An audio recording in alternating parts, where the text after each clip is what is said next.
Lewis Hamilton has made it clear that Ferrari made a crucial mistake.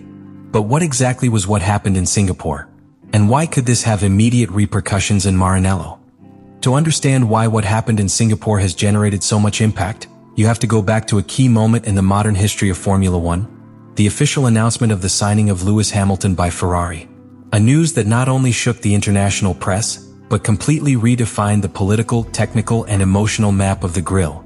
Hamilton, 7 times world champion, left behind more than a decade with Mercedes, the team with which he rode a golden era, to assume the most symbolic challenge of his career, return the glory to Ferrari. This movement was not a simple change of colors. It was a declaration of principles. He was the most laureate pilot of his generation, betting on a team that, although iconic, had been trapped between unfulfilled promises and recurrent tactical errors for years.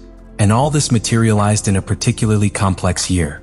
Ferrari came from a competitive 2024, where they fought until the last race for the Builders' Championship against McLaren, but also carried a backpack of strategic frustrations.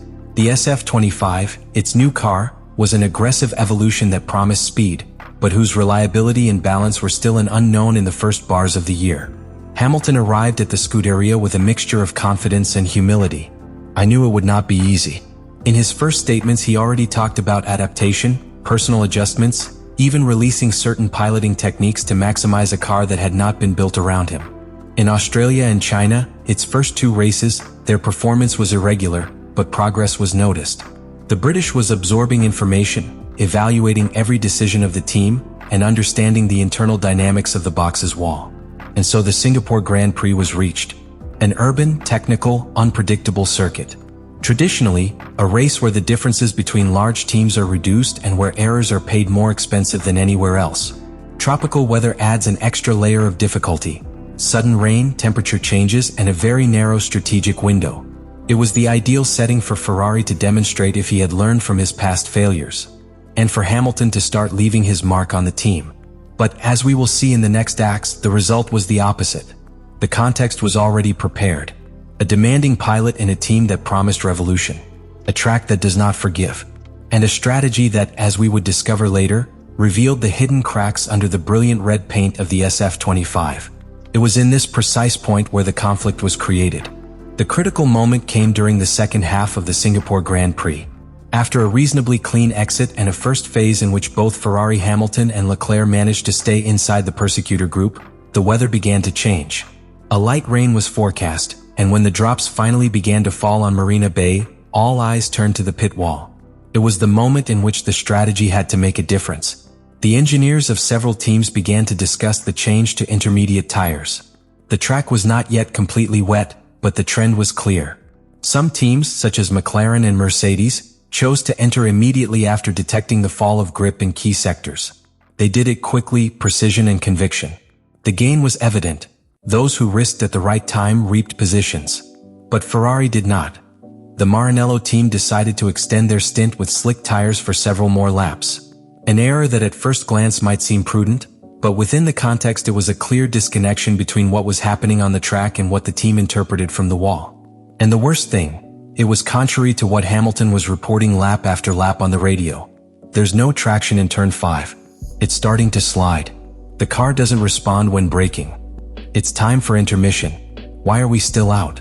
These were some of the phrases captured by the transmission. And each one was ignored. For a driver of Lewis Hamilton's stature, accustomed to his track judgments being taken with almost absolute seriousness at Mercedes, this silence on the part of Ferrari was a breach of trust. From their perspective, the car was no longer fit for dry racing. The tire temperature dropped, the wear became asymmetrical, and he lost several tenths per lap compared to direct rivals. When he was finally called to the pits, the damage had already been done.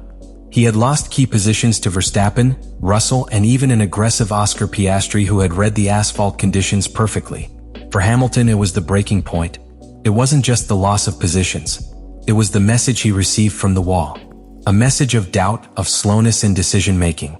An attitude that contrasted radically with the operational culture he knew, where data was processed in seconds and decisions were made boldly, even when the risk was high.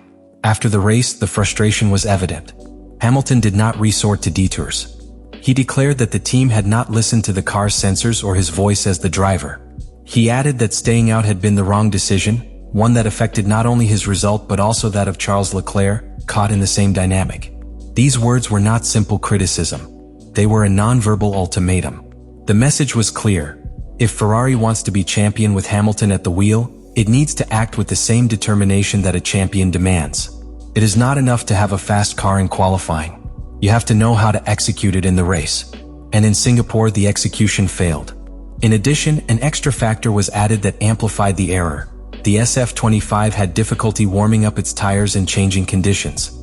This weakness, already observed in the preseason, was completely exposed in the critical turns of climate change. While other cars found grip immediately with the intermediates, the Ferrari required additional laps to enter the operating window. The strategic delay only aggravated the problem. Hamilton did not need to raise his voice. The data and facts were enough. His pace plummeted before the change, and he was then unable to make up lost ground, locked in a traffic train without DRS. Thus a possible fourth position disappeared. Thus the alarms went off. What happened in Singapore was more than a specific failure. It was a warning sign. An alert that, if Ferrari wants to compete head-to-head with McLaren and Red Bull, it needs to fine-tune its decision system to the level of the driver who now leads its project. The true impact of what happened in Singapore was not only felt on the stopwatch or in the standings. The deepest, most significant thing happened after the checkered flag. In the mixed zone, in the interviews, and especially in the internal offices of Maranello. Lewis Hamilton, with his usual temperance, did not make angry accusations or directly place blame on individuals. But his language was clear, calculated and measured to send a message that needed no translation. Ferrari had failed as a team. Not to him, but to his own standard. That statement by itself marked a before and after. Because it wasn't uttered by a young pilot with something to prove. It was said by a figure who has already reached the top, who has lived with the pressure of fighting for championships, who has led teams from within, and who knows when an internal structure is failing in its responsibility. For the paddock, it was a sign of fracture. For the Italian press, it was dynamite. And for Ferrari's entourage, a call for public attention that could no longer be contained within the margins of the protocol. Because Hamilton wasn't just talking about the strategy error in Singapore. I was aiming for a pattern. A pattern that I had already seen repeated in previous races. In Australia, where the wet conditions were not well interpreted. In China, where the car's settings did not adapt to his driving style in time. And now in Singapore, where the team belatedly chose to change tires despite insistent warnings from the cockpit. This media exposure of the ruling had an immediate effect within the team. Frédéric Vasseur, director of Ferrari, called a high-level meeting with the technical department and those responsible for strategy to review what happened. The priority was no longer just to analyze the Singapore error, but to understand why the decision processes were not reacting with the speed and efficiency that modern Formula One demands. Ferrari's reputation is not that of a patient team. It is a structure that has historically oscillated between the euphoria of success and the immediate pressure of failure. And when a driver like Hamilton, with so much international credibility, launches a veiled but devastating criticism, the effect is multiplied.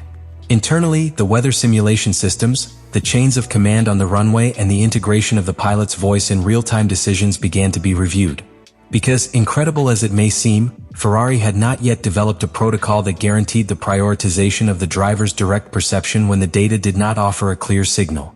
Something that in teams like Mercedes or Red Bull is already part of the operational DNA. The Singapore case was not just a tactical defeat. It was a reflection of an outdated work model.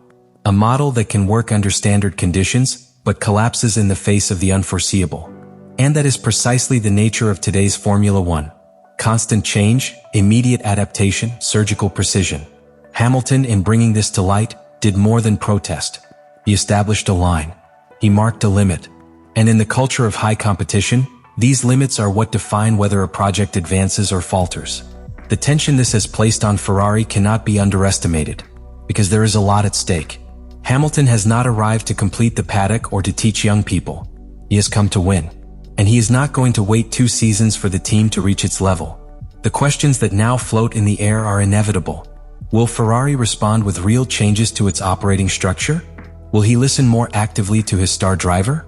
Or will we see, again, the repetition of a cycle of self-boycott that has kept the Scuderia away from glory for more than a decade? Lewis Hamilton, for his part, has already sent a signal. He is not willing to relive the mistakes that doomed his last years at Mercedes. He did not come to Ferrari to build a heroic narrative of patience. He came to win, and he wants to do it now. Leave me your opinion in the comments.